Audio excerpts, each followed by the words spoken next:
rattraper dans l'eau, c'est étonnant. Un petit mot sur moi, après cet éloge, là, parce que quand même, moi j'ai changé de métier tous les 5 ans. J'ai commencé par enseigner, au bout de 5 ans je m'emmerdais, j'ai passé l'ENA, après l'ENA j'ai été juge pendant 5 ans, au bout de 5 ans le cycle d'ennui a commencé, je suis passé au ministère de la Défense, où j'ai fait à peu près tout, c'est-à-dire, sauf de l'administration évidemment, c'est-à-dire j'ai fait de l'exportation d'armes, des affaires stratégiques, etc., etc. Pourquoi je vous dis ça? Parce que si vous voulez, je n'ai eu aucune culture dominante, si ce n'est l'expérience de beaucoup de cultures différentes, ce à quoi je vous incite d'ailleurs à essayer de pratiquer dans votre vie, parce qu'au bout d'un certain temps, quand vous pensez que c'est votre culture qui est la culture qui doit structurer votre pensée, ben vous devenez à moitié amputé de la tête. Alors, on a cité quelques exemples des ouvrages que j'ai faits, donc la fabrication de l'NB, Dr Saoud et Mr Djihad, pour lequel je n'ai pas eu de prix d'ailleurs, c'est bizarre, parce que ça touchait à l'influence de l'Arabie Saoudite, le système de lobbying de l'Arabie Saoudite. Et là, je suis en train de travailler sur un sujet qui s'appelle victimisation et repentance, ce que j'ai sous-titré la maladie auto-immune de l'Occident. Pourquoi? Parce que, si vous voulez, en termes très très brefs, début du XXe, l'Occident est triomphant. L'Occident est triomphant, il a colonisé la quasi-totalité de la planète. Il est l'ordonnateur, si vous voulez, des règles de conduite. Il organise des conférences internationales pour partager le monde sans jamais associer les intéressés. Et donc on est dans quelque système, si vous voulez, qui au début du XXe n'a aucun doute sur lui-même. L'Occident, par exemple, fabrique ses héros. Je vous en cite un qui est spécifiquement français, qui est Napoléon. Napoléon, il est admiré qu'en France, hein, parce qu'il n'a pas cessé d'emmerder la planète, enfin surtout l'Europe, pendant les 15 ans ou 17 ans de son pouvoir.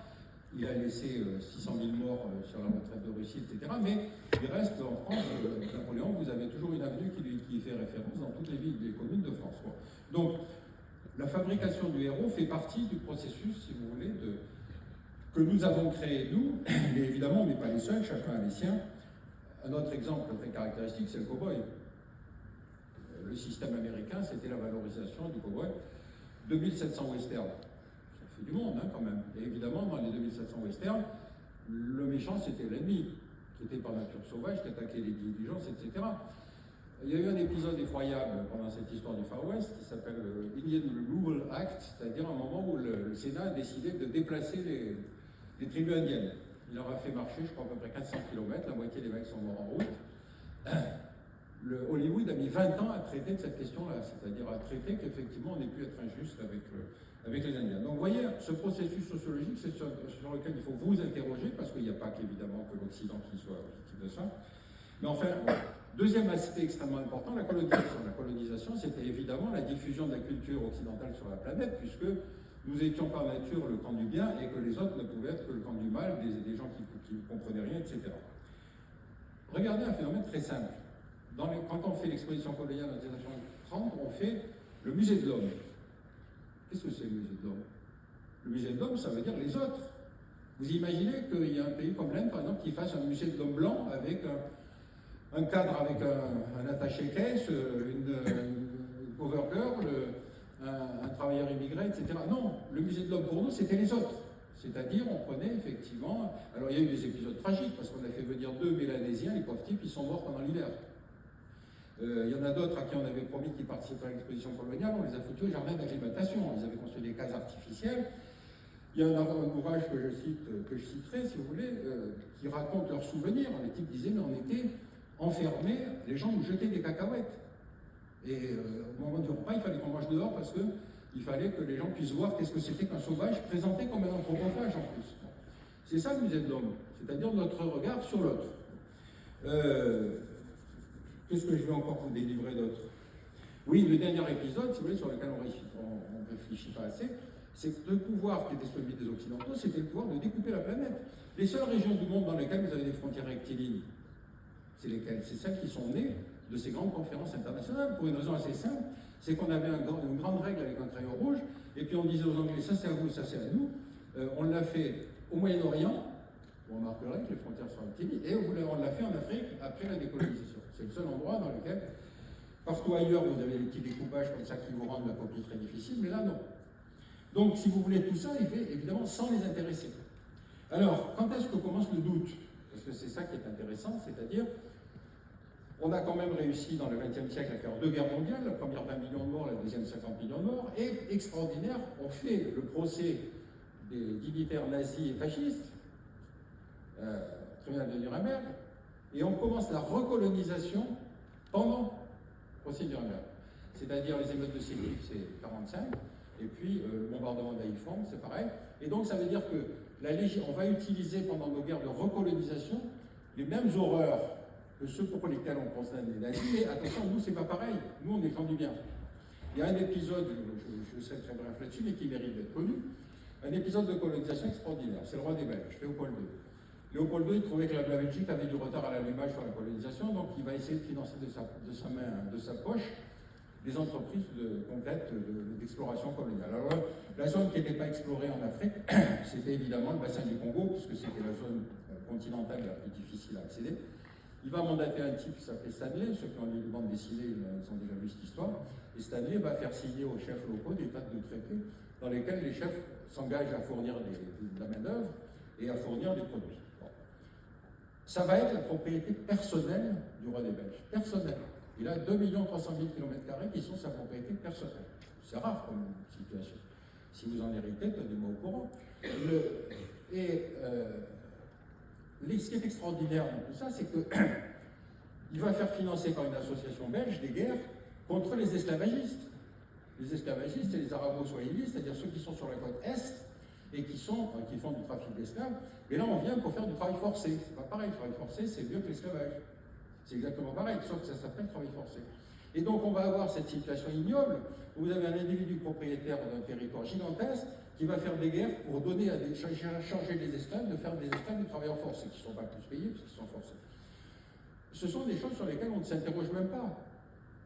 Parce qu'évidemment, c'était dans une situation dans laquelle on commence à avoir effectivement une espèce de distanciation qui justement va être révélée après la Seconde Guerre mondiale, et sur lesquelles, alors le rôle des intellectuels est extrêmement intéressant, puisque évidemment, ces mêmes intellectuels qui avaient justifié la conquête coloniale vont commencer à avoir des doutes. Mais ils vont avoir ces doutes vis-à-vis d'un système, tout en restant complètement aveugles sur ce qui se passe de l'autre côté. Il y a eu la révolution de 17, tout à coup vous avez de nouveaux espoirs qui apparaissent, vous avez le fascisme qui apparaît, etc. Et vous avez des intellectuels qui considèrent que ce système que nous connaissons, nous, qui a été colonial, qui a été guerrier, etc., on est en train de lui opposer des utopies, qui vont être le communisme, le fascisme, le nazisme, etc., auxquels ces mêmes intellectuels vont adhérer, en se disant il y a peut-être un espoir là d'un monde complètement nouveau. Et donc vous avez là aussi, si vous voulez, des gens qui vont être complètement aveugles ou qui vont légitimer ce qui est en train de se passer de l'autre côté. C'est-à-dire qu'ils vont être d'autant plus intransigeants avec le système capitaliste colonialiste qu'ils vont être totalement aveugles avec le système communiste. Alors, sur les procès de l'après-guerre, si vous voulez, qui sont notre bonne conscience, hein, c'est quand même celle dans laquelle on se dit, oui, mais là on a mis la justice de notre côté, on fait régner une justice internationale. Ce qui capote, c'est pas le tribunal de Nuremberg, c'est le tribunal de Tokyo. Pourquoi? Parce qu'on associe au tribunal de Tokyo des Indiens, un Indien, un juge, qui s'appelle le juge Pal, et puis on va mettre aussi les Australiens, etc., mais enfin tout ça c'est secondaire. Le juge Pal se met en situation d'opposition, c'est-à-dire il dit, mais attendez, vous êtes en train de reprocher comment dire, vous êtes en train de reprocher aux Japonais d'avoir colonisé, mais vous êtes vous-même coloniaux, c'est-à-dire les gens qui sont autour de la table, vous êtes vous-même les colonisateurs. Vous reprochez aux Japonais d'avoir effectivement envahi l'Indochine française, mais l'Indochine de Vichy est alliée avec les Allemands, donc c'est pas une invasion. C'est-à-dire qu'il retourne la plupart des thématiques, si vous voulez, d'accusation, et finalement il va faire en partie capoter le tribunal de Tokyo. Mais ce qui est intéressant, c'est que les révisionnistes japonais vont se servir de ces arguments pour dire, vous voyez, c'est pas nous qui sommes responsables de la guerre. Vous voyez comment la thématique joue effectivement dans un sens et dans l'autre. Alors, qu'est-ce que je vais vous dire d'autre? Deuxième remarque, si vous voulez, sur le système critique occidental. L'Occident s'est mandaté à un certain moment pour être le gendarme du monde. Il y a 3 événements qui vont bousculer le système qui est plein de sa bonne conscience. La révolution iranienne, la fête du RSS et la guerre du Koweït. Ce sont 3 événements qu'il est étonnant de rapprocher, mais je vais vous les exposer. Si vous aviez un peu d'autre, ça m'arrangerait. La révolution iranienne. Pourquoi? Parce que c'est le retour de la religion comme facteur politique. On a été totalement surpris, c'est-à-dire, rappelez-vous, on était sur Marx et sur Freud, la religion était un phénomène résiduel qui devait disparaître. On a en face de soi un type Khomeini qu'on ne comprend absolument pas. Rappelez-vous, Giscard propose au Shah d'Iran, pour le calmer, de faire venir Khomeini en France. On va le mettre à Neuf-le-Château, et de là, Khomeini va mener la révolution en Iran. Il débarque à Téhéran, il y a 2 millions de personnes qui l'accueillent. Donc nous, Français, on aurait dû dire, tiens, c'est une révolution populaire. Non, on ne comprenait pas. Le premier facteur, c'est le retour de la religion comme facteur politique, et vous savez très bien qu'il y a aujourd'hui les salafistes, les juifs radicaux, etc. Deuxième événement, la fin de l'URSS, bien évidemment, la fin de l'URSS. Enfin, l'ennemi principal disparaît, donc toute la pensée stratégique va se retrouver à nu. On n'a plus d'ennemis, vous savez, la phrase d'Arbatov, je vais vous priver de rendre le pire des services, je vais vous priver d'ennemis. Mais si on n'a plus d'ennemis, qu'est-ce qu'on fait? Alors on en crée. Donc les Américains ont créé le choc des civilisations, la fin de l'histoire, etc. Tout ça pour expliquer qu'en fait, il faut surtout que la suprématie occidentale continue à réglementer le monde. Mais surtout sur le plan intellectuel, toute l'opposition interne, si vous voulez, chez les intellectuels, était assise sur le marxisme. Mais la disparition du navire amiral qui était l'URSS, ça veut dire que le marxisme n'est plus un véhicule opérationnel d'explication. Troisième épisode, la guerre du Koweït. La guerre du Koweït, c'est là que l'Occident se mandate comme gendarme de la planète. On va aller libérer la grande démocratie qu'est le Koweït, envahi par ce salaud de Saddam Hussein, qui était un ancien moderniste. Hein, quand il faisait la guerre contre l'Iran, c'est un moderniste. Quand il attaque le Koweït, c'est un dictateur à rapprocher d'Hitler. Ça, c'est la mécanique de présentation. La guerre du Koweït a deux intérêts. La première, c'est que c'est une guerre planifiée et organisée. Première guerre post-guerre froide, 35 pays qui s'allient pour aller libérer la grande démocratie koweïtique. Guerre annoncée, on laisse 6 mois à Saddam Hussein pour quitter le Koweït.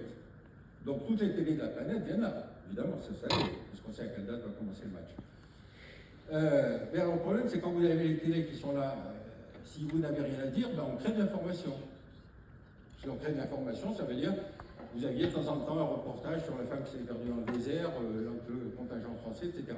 Mais ça veut dire qu'on s'habitue à ce que la guerre soit un spectacle en live. Ensuite, le match commence, et quatrième armée du monde, les Irakiens. J'ai jamais su qui était la troisième, mais celle-là, c'était la quatrième. 120 heures. En 120 heures, la quatrième armée du monde est défaite. Alors, cela dit, les pays du Golfe disent non, vous arrêtez à la frontière, vous ne dépensez pas, parce qu'après, il y a l'Iran derrière.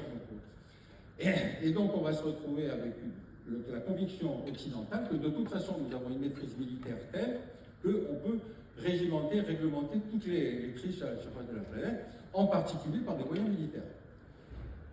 On va faire une vingtaine d'interventions militaires, sans aucune raison stratégique. Ça peut être question humanitaire, question historique, peu importe. Le paradoxe, c'est la guerre de Somalie. La Somalie, on y va parce que les chefs de guerre somaliens attaquent les convois humanitaires. C'est dégueulasse d'attaquer les convois humanitaires. J'en discute avec Broman, patron de MSF, il me dit, écoute, j'ai appelé les équipes sur place, ils me disent que les types qui attaquent les convois humanitaires ne sont pas des voleurs, ils ne revendent pas, ils les distribuent dans leur clan. Donc si on augmente la quantité, on devrait arrêter le conflit. Pendant qu'il raconte ça, Kouchner, lui-même ancien humanitaire devenu ministre, décide l'intervention militaire. Vous voyez la différence de méthodologie.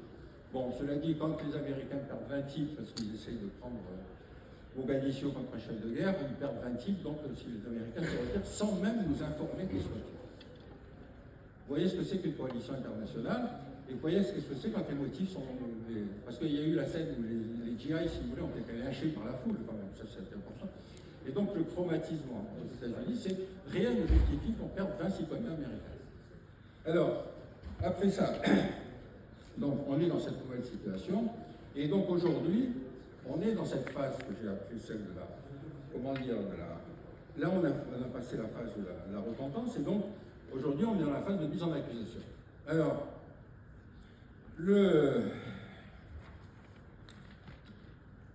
les crises africaines. Rappelez-vous, c'était notre terrain de jeu quand même, hein, la France-Afrique. Il y avait un mec spécialisé à l'Élysée qui ne s'occupait que de ça, on a fait des tas d'interventions, etc. Vous avez simultanément l'échec en Somalie, vous avez la France qui virait du Tchad, et donc vous avez effectivement un certain nombre de situations d'échec qui fait qu'on va basculer dans l'Afrique de la zone de la cogestion à la zone du désintérêt. C'est-à-dire, on va se dire, mais attendez, il n'y a rien qui justifie l'intervention en Afrique. D'autre part, rappelez-vous quand même que le Rwanda, ça a été un traumatisme gigantesque. puisque c'est une guerre intra-africaine, et qu'encore une fois, la légitimité pour intervenir dans une guerre intra-africaine n'est pas immédiate en nature. Moi, j'étais au ministère de la Défense à l'époque. Quand le système éclate, si vous voulez, on est totalement hésitant, parce qu'on se dit, mais comment faire? On avait effectivement des collusions très particulières avec la famille Habyarimana, donc on pensait que la gentillesse c'était lui. Non, le massacre il se fait exactement dans le scénario inverse de ce qu'on imaginait. Mais vous aviez des gens qui vous disaient, je connais l'Afrique, je vais m'en occuper. Non, il y a eu quand même, en 4 semaines, quelque chose comme 800 000 morts massacrés à la machette. Donc on n'est pas dans le système de la Shoah, on est dans un système d'une guerre intra-africaine dans laquelle il était impossible d'intervenir. Donc, je termine sur l'Afrique, on est dans la phase du désintérêt, c'est-à-dire on est dans la phase où on va se retirer probablement d'Afrique. Deuxième chose, les accusations. Donc vous savez que l'Occident, l'homme blanc est responsable de tout, j'en fais partie. Mais si vous prenez les thèmes d'accusation, l'esclavage, commerce triangulaire, vous avez entendu parler de ça, vous connaissez le truc. Ce qu'on n'évoque jamais, c'est les deux autres formes du commerce triangulaire, le commerce intra-africain, qui n'a jamais cessé, qui continue à se poursuivre aujourd'hui, c'est-à-dire l'esclavage pour dette, par exemple. Et puis vous avez l'esclavage sur la côte Est, c'est-à-dire l'esclavage qui était fait par les arabo-swahili, ceux contre lesquels le roi Léopold II s'était battu, et qui alimentait en esclavage. En esclave, si vous voulez, le pays de la péninsule et puis toute la région du Moyen-Orient.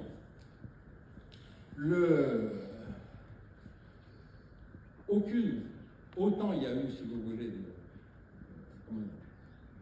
autant il y a eu une phase, si vous voulez, d'excuse, de contrition, si vous voulez, du côté occidental, jamais rien d'équivalent de l'autre côté. Il y a même eu un procès absolument extraordinaire, puisqu'il y a un historien qui s'appelle Petré Grenouillot qui a fait un bouquin sur les traites négrières, prenant justement les trois exemples. Il a été attaqué par le CRAN, Conseil représentatif des associations noires de France, qui lui a reproché de minimiser la traite occidentale par rapport aux deux autres. Et ils ne se sont jamais occupés des deux autres. C'est-à-dire qu'il y a eu une levée de bouclier de l'historien en disant mais arrêtez de nous embêter avec ça. On fait un travail scientifique. Petré Grenouillot a fait un travail scientifique, il a étudié, etc. Donc le CRAN était obligé de retirer sa plainte. Parce qu'on voyait bien que la thématique n'avait de justifier qu'ici. Et donc, effectivement, c'est ce qu'on pensait pouvoir en tirer, si vous voulez, un avantage politique. Parce qu'encore une fois, la victimisation ne marche que dans les démocraties. Si vous essayez de la victimisation en Arabie Saoudite, c'est pas la peine, ça ne va pas marcher. Donc vous êtes dans une situation où, si vous voulez, on ne mesure pas la relativité, si vous voulez, de la thématique. Que vous dire d'autre? Alors oui, si vous voulez devenir un martyr, je vous donne une petite méthodologie quand même.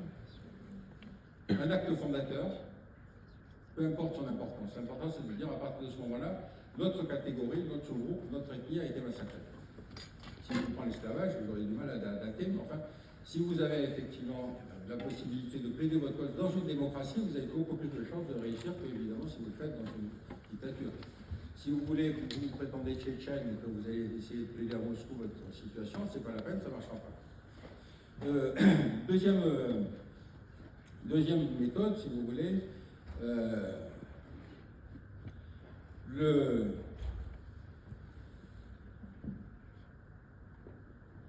fait d'être victime, si vous voulez, est assez intéressant parce que on le voit par exemple avec Gaza aujourd'hui. La capacité des anciennes victimes à devenir des bourreaux, Gérard Chaliand disait une phrase que je trouve très juste, il dit la capacité des anciennes victimes à devenir des bourreaux laisse bien augurer de l'avenir de l'espèce. C'est-à-dire à chaque fois que vous opposez votre propre situation de victime pour faire quelque chose qui n'a plus rien à voir avec votre victimisation, vous vous rendez bien compte qu'il y a un petit problème. Les Palestiniens ne sont pas responsables de la Shoah, c'est vrai, de la même façon qu'aujourd'hui l'Azerbaïdjan n'est pas responsable du génocide de 1915, puisque l'Azerbaïdjan était russe pendant la guerre. Donc vous voyez, l'argumentaire de la victimologie est un argumentaire qui a de la valeur qu'ici, mais qu'on peut appliquer sur des crises qui n'ont aucun rapport. Qu'est-ce que vous dire de plus? Je vais m'arrêter par là. Oui, donc en fait, pour en terminer, aujourd'hui, dans les accusations contre l'homme blanc, vous avez effectivement deux acteurs principaux qui sont, en tout cas qui a disparu, le comité contre l'islamophobie en France, et puis les associations juives. Alors le collectif contre l'islamophobie en France, c'est une création assez récente, qui doit dater de 2003, quelque chose comme ça, puisqu'il part du postulat qu'il y a de l'islamophobie en France. J'étais en train de travailler sur je ne sais quel sujet, j'appelle le collectif contre l'islamophobie en France, je leur dis, je voudrais vous rencontrer parce que je travaille sur ce sujet-là, je voudrais vous rencontrer. La fille porte-parole, une convertie, me dit, ah non, nous seuls nous intéressent les actes islamophobes. Je dis attendez, moi je suis en train de travailler sur la radicalisation, vous avez certainement un point de vue. Non, non, je n'ai aucun point de vue. Seul nous intéresse les actes islamophobes. Je dis c'est marrant, quand je parle avec vous, j'ai l'impression de parler avec le CRIF. Alors là, le fait de l'avoir comparé avec le CRIF, si vous voulez, c'était une chose suprême. Et j'ai dit, mais quand vous avez un juif radical et un musulman intégriste qui se tape sur la gueule, comment faites-vous? Bon, la raccroche, je ne sais pas pourquoi. Et vous avez la même situation aujourd'hui avec le CRIF, c'est-à-dire si vous critiquez Israël, vous êtes antisémite. Donc l'utilisation de concepts qui peuvent être l'islamophobie ou l'antisémitisme sont devenus des espèces de couteaux suisses qu'on va sortir en toutes circonstances pour vous dire, mais si vous dites ça, c'est que fondamentalement, derrière ça, vous êtes, etc. Donc vous voyez que finalement, je termine là-dessus. En conclusion aujourd'hui, si vous voulez donc sensibiliser l'opinion internationale, génocide. Au-dessous, vous n'avez rien. Donc moi j'ai trouvé le génocide évoqué comme ça. Je ne parle pas de la définition juridique de l'Emkin ou qui n'a rien à voir.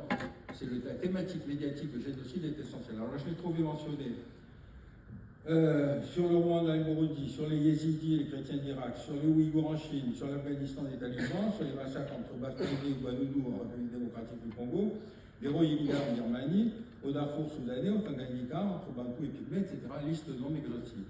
Donc, première chose importante, bien penser que si vous voulez attirer l'attention, au-dessous de génocide, vous avez moins de chances d'attirer l'attention. C'est pas grave que ça ne corresponde pas à la définition juridique. Dernière remarque. La France est le pays qui a accueilli la plus grosse communauté musulmane, la plus grosse communauté juive, la plus grosse communauté vietnamienne, la plus grosse communauté chinoise, la plus grosse communauté africaine des pays de l'Union européenne. Donc quand vous avez les islamistes qui vous disent que le pays est islamophobe, vous dites, mais attendez, c'est pas le système d'intégration qui ne fonctionne pas, puisque la preuve, c'est que tous les autres, vous n'avez pas d'Arméniens qui vous demandent tout à coup d'avoir des lois dérogatoires à la République, parce que la revendication n'est que salafiste. C'est que les musulmans qui réclament d'avoir des droits dérogatoires. Donc vous dites, attendez, c'est pas le système d'intégration qui ne fonctionne pas, c'est que c'est une position de séparatisme, c'est celle qui a été validée par la loi récente, c'est-à-dire qu'on ne peut pas considérer que la mise en accusation et la repentance, si vous voulez, est une espèce d'accueil systématique sur toute revendication, quelle qu'elle soit. Voilà quelques idées. Je ne crois pas avoir grand-chose à vous dire de plus. Je suis à votre disposition si vous avez des questions. Merci.